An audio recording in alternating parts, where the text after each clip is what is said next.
Good morning. Let us begin with a prayer.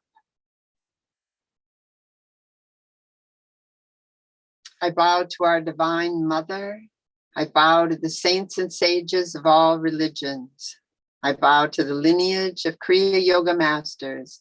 And I bow especially to Gurudev Paramahmsa Hariharananda and Guruji Paramahamsa Prajnanananda. I bow to the living power of God within you all. May this time together bring us clarity, peace, and deepest love. Om Sahana Bhavatu Sahano Bhunaktu Sahaviryam Karva Vahai Tejasvina Vadhi Tamastu Mavid Vishavadhai. Om Shanti Shanti Shanti. I have a quote from Paramahamsa Yogananda on love to add to this opening prayer. Love comes from the Lord. It is the panacea for all our human sufferings. There is nothing greater than love, for it is a quality of God Himself within our beings. When we manifest this love under all circumstances, in family life, in our social and national life, it expands to greater universal love. Such love is divine. When you have that kind of love, then and then only are you one with God. There is no greater tonic than love, which can beautify the body and the mind of man. Love cannot be described. It can only be felt. All our love is the native, in its native purity, is the love of God. If pure love beams in our soul, we will be clothed in the ever attracting universal beauty and love of God. True love is divine, and divine love is joy. The more you meditate, seeking God with a burning desire, the more you will feel that love in your heart. Then you will know that love is joy and joy is God.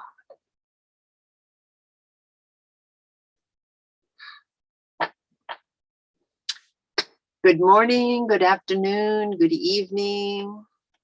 I'm so happy to be with you today.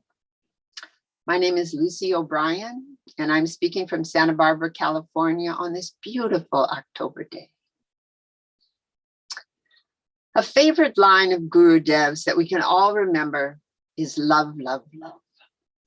I thought to look it up and see how many times he used it in his writings, but it seemed fruitless to count. It was always on his tongue and in his heart. He implanted that seeds in our hearts as well. Love, love, love. Sounds simple enough, but if you've tried walking in the footsteps of the masters, you understand that constantly staying in that love is what gives them master status. Love is what we'll be exploring together in this talk today. The opening passage from Yogananda introduces the talk in such a beautiful way. He really says it all. But just as God is always with us and God is love, staying in that consciousness of God, love, awareness takes practice, takes consciousness, and forgiveness when we find ourselves away from that state. Now, this talk could go in so many directions because love, just as God, is in all aspects of our lives. There are great proponents of love working very actively on social justice issues. And there are people looking for loving relationships to fulfill desires. And there are those of us trying to understand and connect with others in an ever-dividing society. And of course, as we heard in the opening quote from Yoganandaji, divine love of God is our real priority. Now, I'll take us on a journey through the teachings of the masters to peel the onion so that we can better be able to love in all our relations and to more fully love the divine.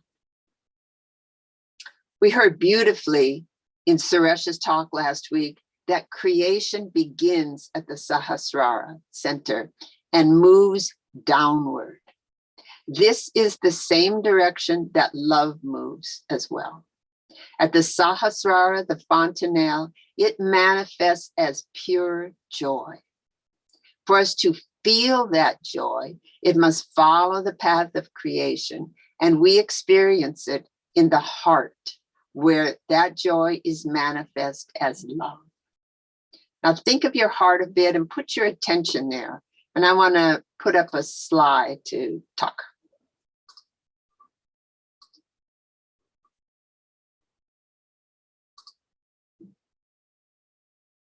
So you can see that okay? Creation and joy are at the fontanelle at the top here, which is our gateway to the infinite. Now creation moves into the lower centers so that it can be perceived, felt, expressed, and described. Now this is everything, not just love. Now the heart is the seat of our emotions, the seat of our feelings, duality. This is all our ups and downs. This center is the midpoint of the 7 chakras. There are 3 above and 3 below. The heart is the Anahata center, and it is the gateway between the lower and the higher realms. Love is felt at this gateway. Let's zoom in and we'll take a look at the representation of the Anahata center. So we see this represented as the 12-petaled lotus. It also is represented with 2 triangles, one moving upward and one moving downward.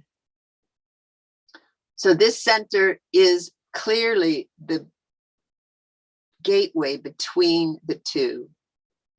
Now, as this energy of joy and love comes into the heart, we manifest it in various ways.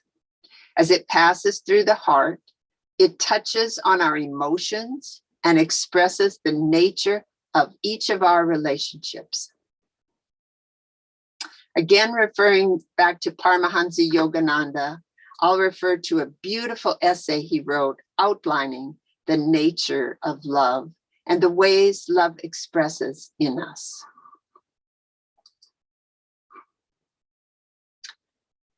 The first relationship we have in life is with our parents. The father automatically loves the child, just as the mother loves. And the child naturally comes to them with love as well. And it is very important that the child feels that first taste of love so that it gets embedded in the system and they have a feeling and a knowing, and those pathways get opened. Fatherly love is based on reason.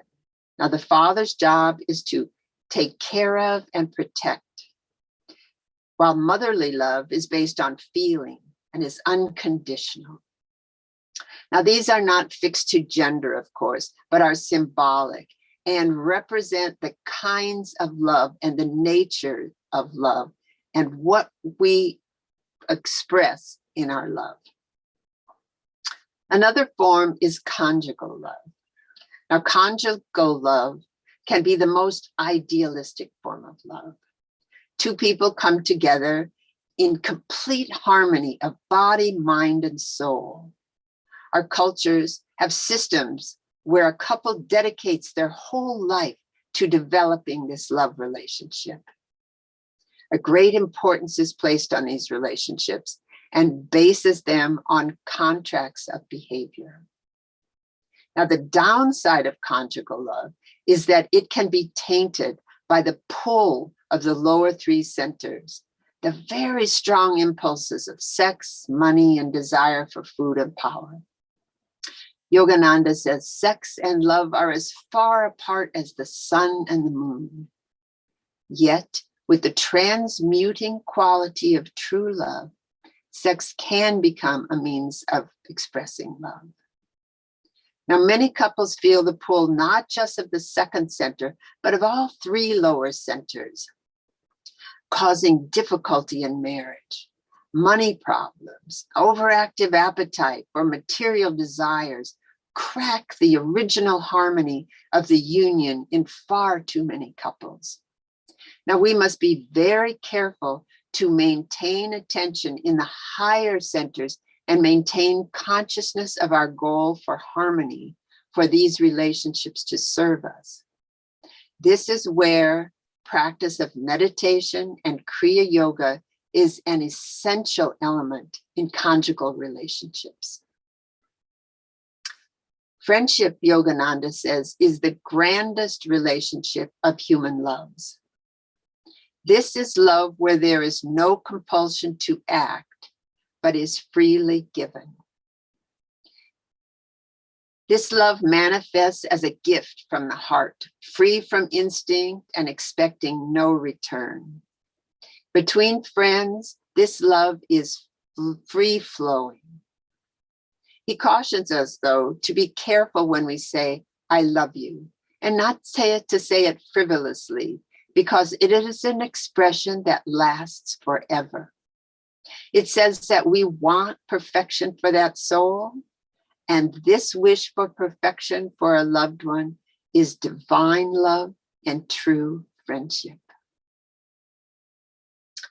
Divine friendship of guru and disciple. This is the greatest expression of love in friendship. Unconditional divine friendship based on a single shared goal, to love God above all else. Yogananda speaks of his relationship with Sri Yukteswar and tells how the trust was built. The master constantly guided the student towards a goal, unconditionally. And once when Yogananda went away to try choosing his own path, he came back defeated, and his master accepted him back lovingly with no judgments. I know in my own life, I went through many trials and tribulations until I settled into the trust and faith of the guru-disciple relationship. When I was 21, I was introduced to Yogananda and Kriya Yoga through Autobiography of a Yogi. I was extremely taken in by him and the lineage, at least to the ability of my consciousness. I was still looking for what I thought was satisfying love through relationships, marriage, and any way I could find happiness. I would seek in this way for a while and give up and come back to the masters. Then a new promise or opportunity would present itself, and I would prioritize that track. Then as time went along, this too would peter out, and unsatisfied, I would come back to my spiritual study. And this went on for many, many years and many cycles until I finally realized an important lesson. Each time I came back to the masters, I would be welcomed back and my spiritual growth would take up right where I left off. How could this be? Was it my memory of where I left off on my spiritual quest? Was it grace?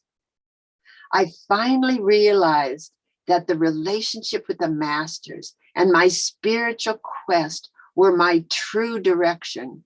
And that was the only way that I could find the peace and happiness I longed for. This realization was my rock and stability, finally. It was at this time that I met Gurudev, and he taught me the specific techniques of Kriya Yoga practice. And he so carefully kept me surrounded by loving teachers and guidance. I owe him everything. Now, I do admit that after several years with Baba, I asked him one tearful morning to find me a husband. He patiently and lovingly answered, "Too much trouble. Let your breath be your husband." The next expression of God's love. Yogananda gives the next expression is God's love. Yogananda gives the example of Lord Krishna, showing love that without impurity can exist between man and woman. He loved all women as their soul and was not interested in their form, but only their soul. Now, the perfect love between soul and spirit is the experience we get in communion with God in meditation. Now, this love between soul and spirit is the love we are seeking. This love grows when we meditate. Seek God deeply in the quiet of your meditation. Focusing on the fontanelle places us at the point where true joy is found. Through that deep meditation, the masters show us the indescribable divine love. And then we are able to give that pure love to others. Tat Tvam Asi, that thou art. This is where we see that we are all expressions of God. Now, in order for that spark of love between soul and in order to spark that love between soul and spirit, we must not just sit to meditate, but we must meditate with love. We cannot get this result if we sit mechanically. We are to come with love and longing. Baba would sing, "With all my love, I run to thee, I run to thee, O Lord." Can't you still hear him saying that? Approach your meditation as you would approach a lover. Think of the poetry of the mystics longing for the beloved. It's like that. Look for that joy. Come with patience, humility, and wonder. With all my love, I run to thee. I run to thee, O Lord. Yogananda concludes by speaking of divine love. He says that it is a love without condition, without boundary, without change. Now, the flux and change of the human heart is gone forever at the transfixing touch of pure love. Even the sound of that strikes my longing. This is the love, the level of love that we felt when Baba would say, "Love, love, love." He showed us his divine love, and this is his gift to us. One day at the Miami ashram, I had the experience to witness Prajnanandaji and Gurudev parting. The love between them was so strong that we all felt the pangs of them leaving each other. Now, I don't recall which was in the car and which was staying behind, but there was a point when they were like strong magnets coming together in a parting embrace. Their love was palpable and stays with me to this day. It was such an example of deep and lasting love, that this is the love we are promised and that lasts.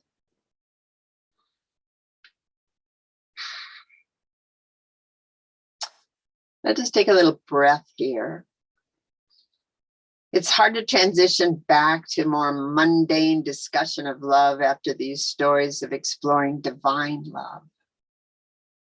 And we will take the time to meditate together at the end of the talk. And I'm not discounting that meditation is the ultimate tool we are given to attain divine love. But I want us to explore a bit further into love so that we can effectively bring it into all aspects of our lives while we reside in this human birth with human challenges. How do we get to the state of love and maintain it? In the Divine Quest, Gurudev answers questions on love and how to develop love in daily life. He says that first we are to love our breath. He often directs us to watch every breath. By this, he means for us to be attracted to our breath and to be closer to it and to go to the source of our breath. Treat your breath as your beloved. Breath is God. By watching our breath constantly, we will come to realize that every living thing is connected through breath.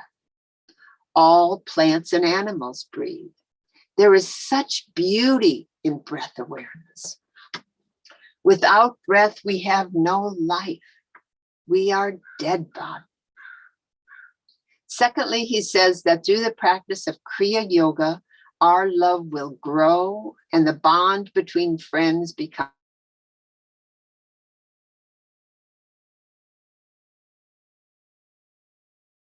Another simple way to get in the mood for sharing love is to smile.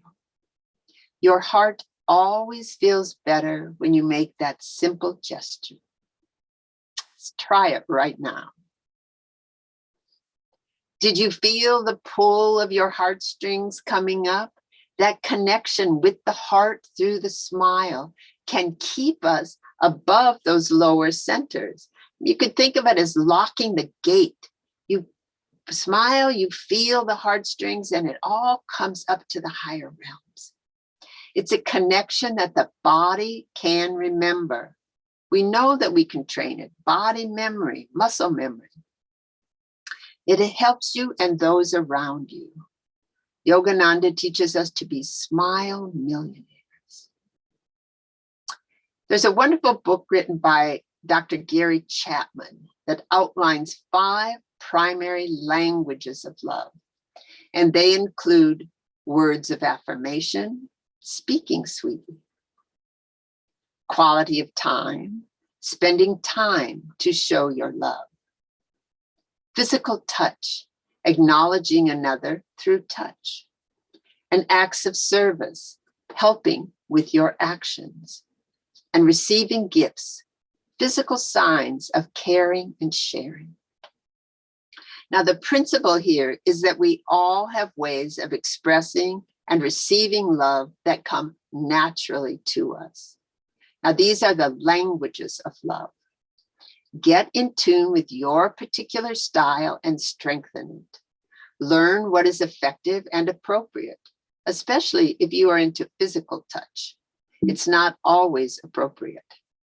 You may be offering love to a friend who filters in a different language of love. Be aware of that. Your spouse may be waiting for an expression of love through words of affirmation, and you think you are being loving by bringing gifts.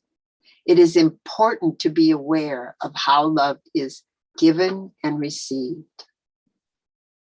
In the Bible, Luke 10:27, Jesus says when asked for the greatest commandment, "You shall love the Lord your God with all your heart, with all your soul, with all your strength, with all your mind, and your neighbor as yourself." Now, who is he calling our neighbor? Only the nice granny down the street? How about the homeless person or the cranky neighbor in your HOA? How about the immigrant of another color who speaks a different language?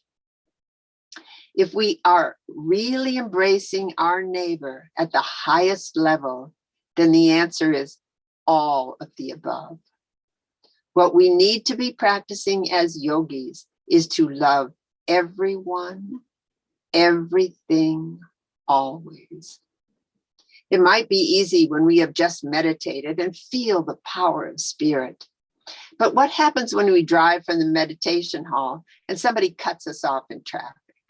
We need to be cultivating our mental will and habits so that we can love in those moments, just as we love on the meditation cushion.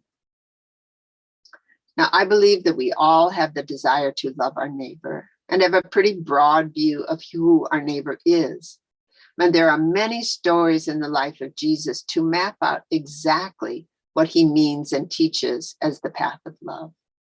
I encourage you to study them, or stories of the lives of the masters, or in much of the social justice work that is being published now, if you want to fine-tune practicing love through loving your neighbor.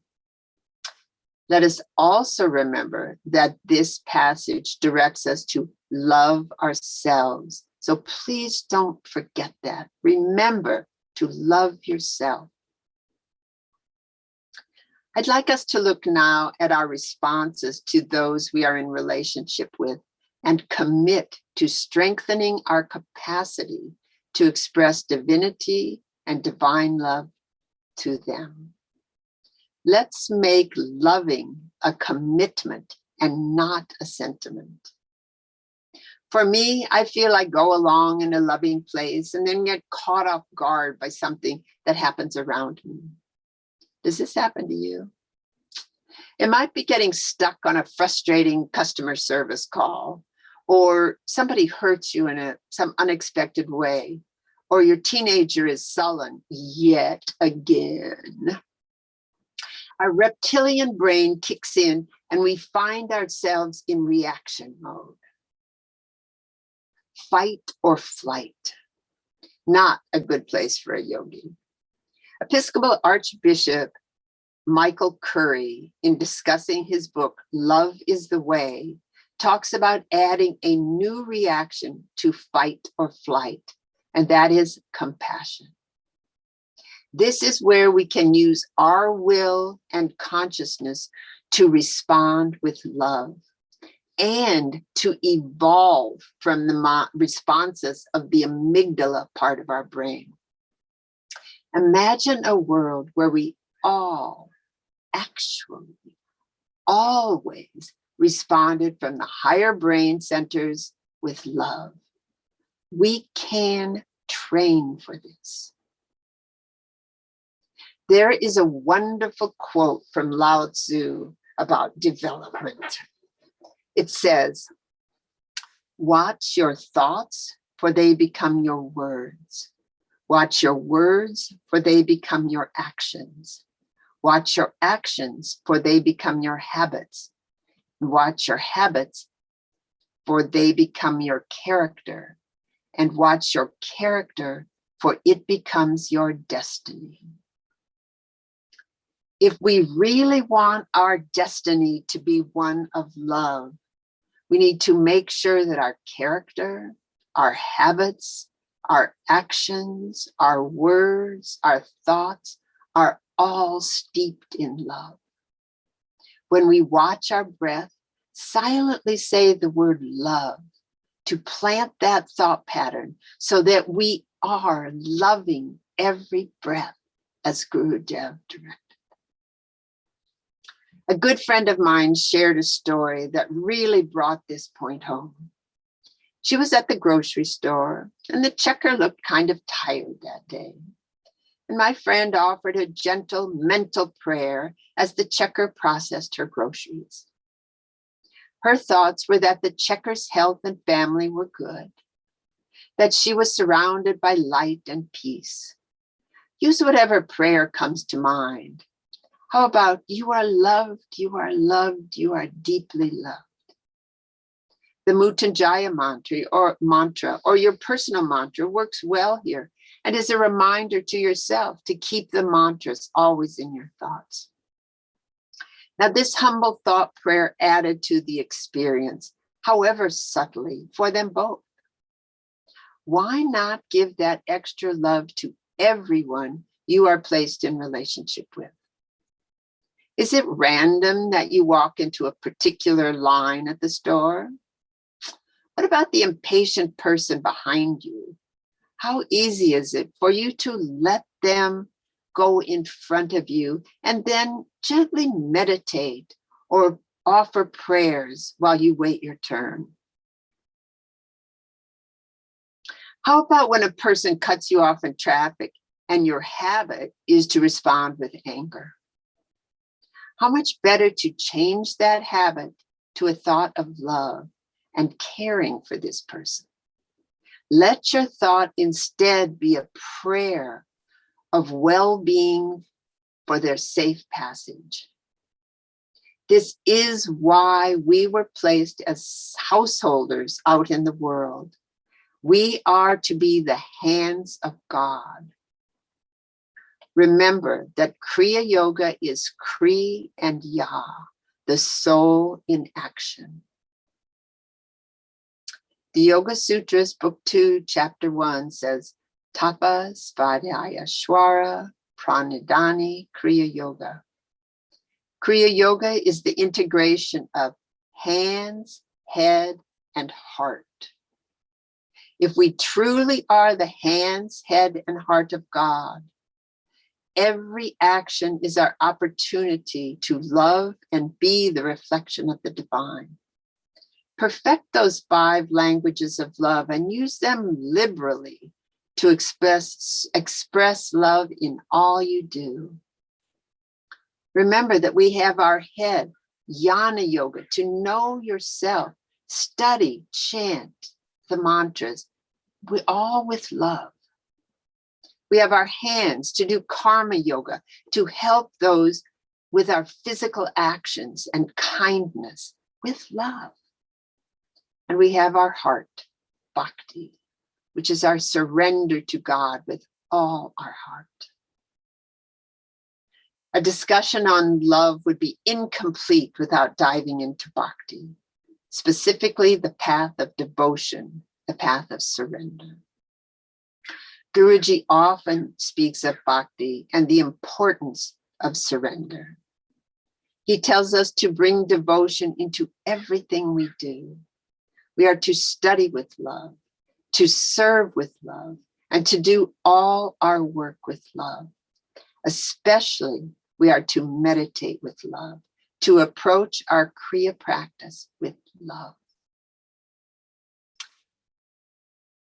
Where should our priority lie? In the head, hands, or heart? It is no surprise that Guruji tells us to make Bhakti, Ishvara Pranidhana, our priority, because realization takes full surrender of our ego to God. Love, love, love. I'll close the talk with a short video and chant that always ignites my heart with devotion. It is from the Sufi tradition and is of the whirling dervishes practicing their form of devotion to God. So let's see if I can get that up.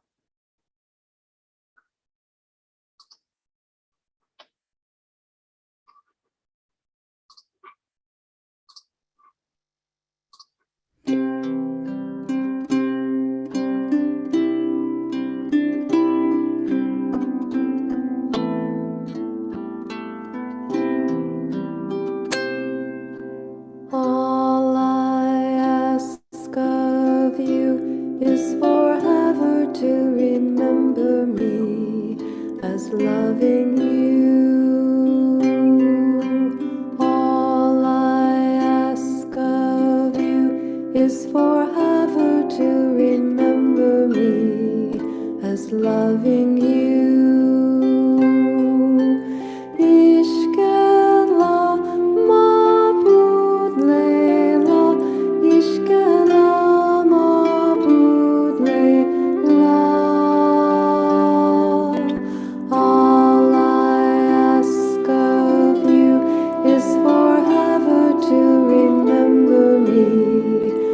Loving you,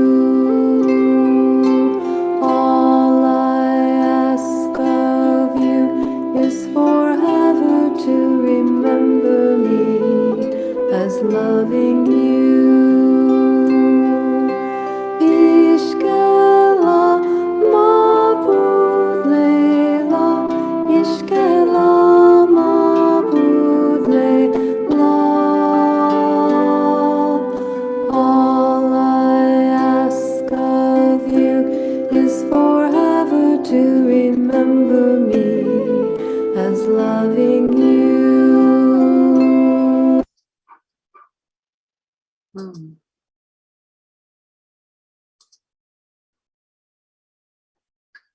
I just love that. So let us sit now for meditation.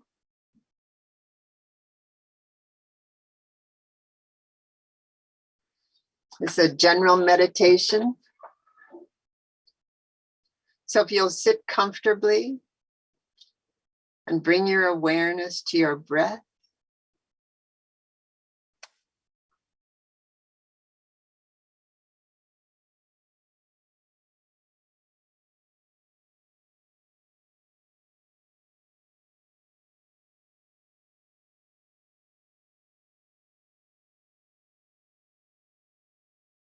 Focus on the point between the eyebrows, in the center of your head, or in the fontanelle.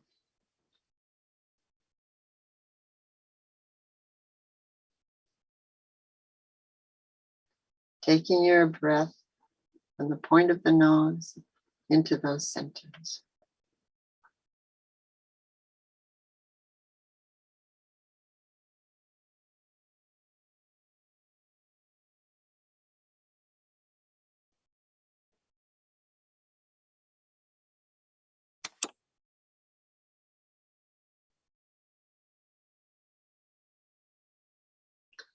Set your intention that you may experience that perfect love between soul and spirit through your meditation, and surrender to that goal.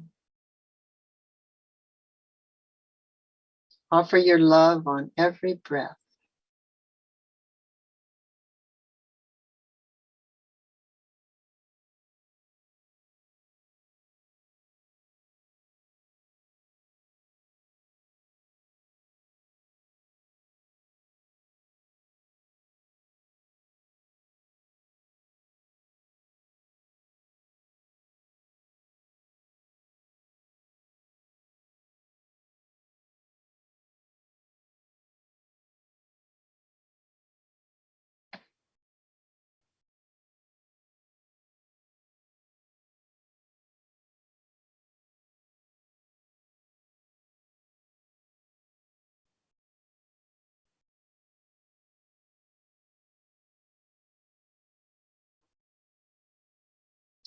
Let your breath and attention now drop into your heart center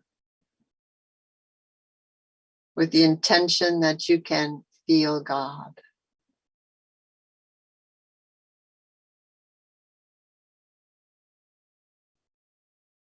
Be aware of the connection from your higher centers to your heart. You might even try to smile to secure that connection with the heart.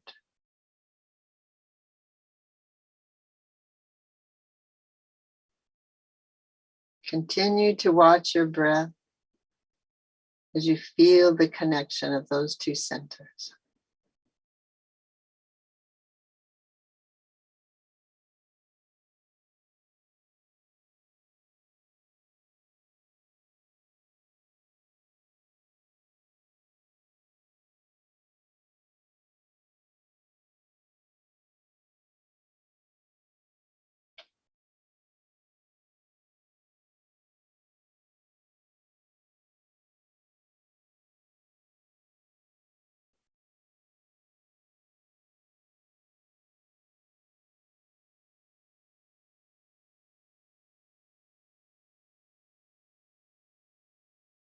Now let's take a slow, long, deep inhalation and bend forward to the best of your ability as a way to stretch your spine and surrender.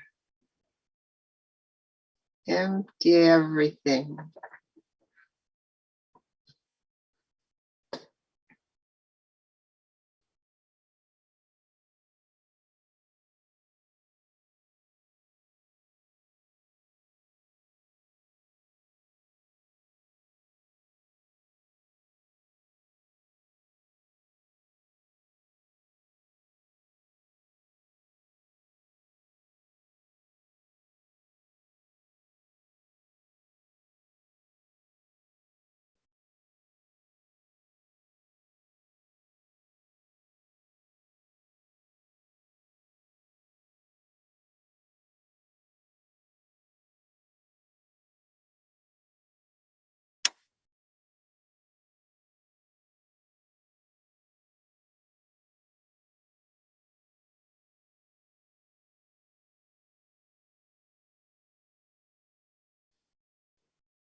Inhale, slow, long, deep, and sit straight again.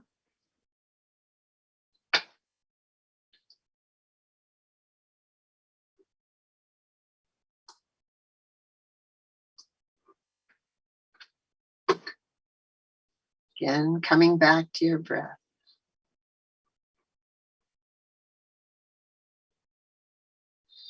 Notice your change.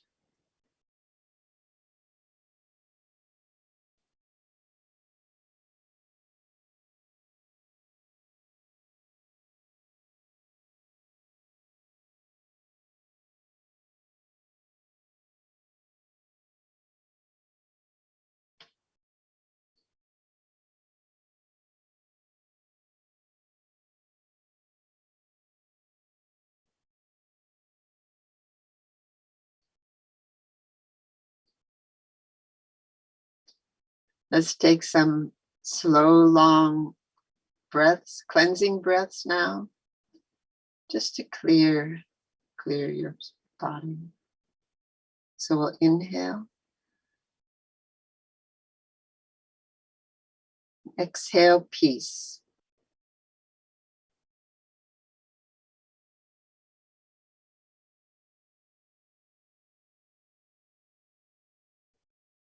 Inhale, love.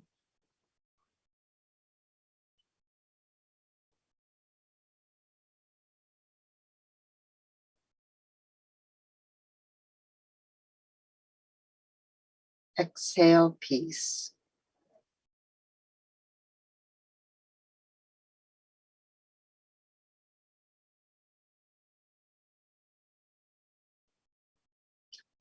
Inhale, love.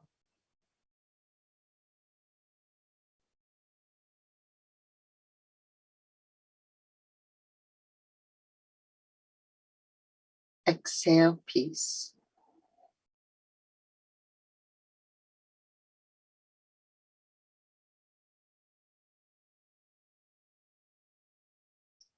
Inhale, love.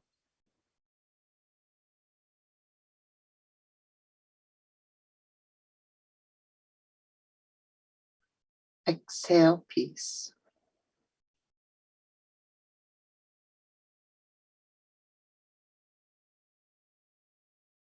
Inhale, love.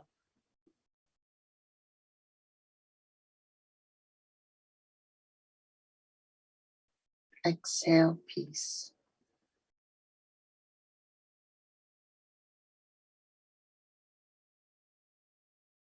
Inhale, love.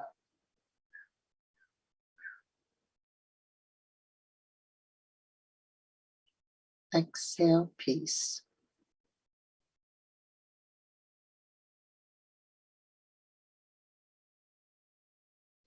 Inhale, love.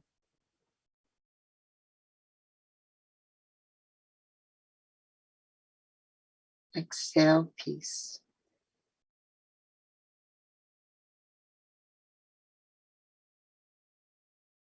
Inhale, love.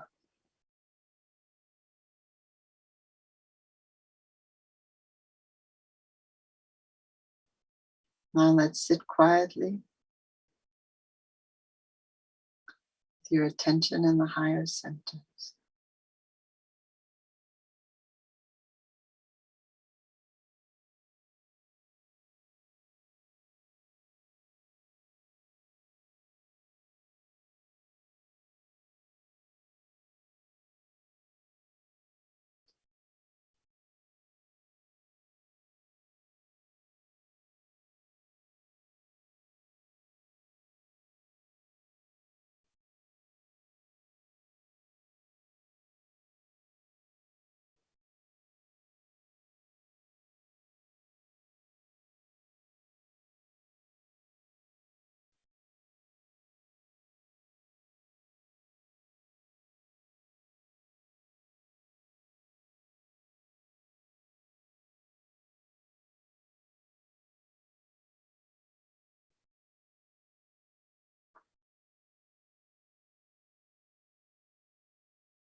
Let us come back into our consciousness of the body, come back into the room, come back into the group. We'll close with a prayer. May your hearts be sparked with love and devotion. May you find an avenue for love in all creatures you encounter on your path. And may you be an example of the living power of God within you in all your actions. As Yogananda ji says, true love is divine and divine love is joy. The more you meditate, seeking God with a burning desire, the more you will feel that love in your heart. Then you will know that love is joy and joy is God. Love, love, love. I am so moved by the love of you all and the ability for us to come together in this manner and open our hearts and feel the love of the masters. We are so blessed to be able to come together like this. So I am humbled to be your servant. And someone asked for the song that I played, that little video. I'll put it in the chat, and so that anyone who is interested can find it. Hopefully I can put it in the chat. And God bless you all.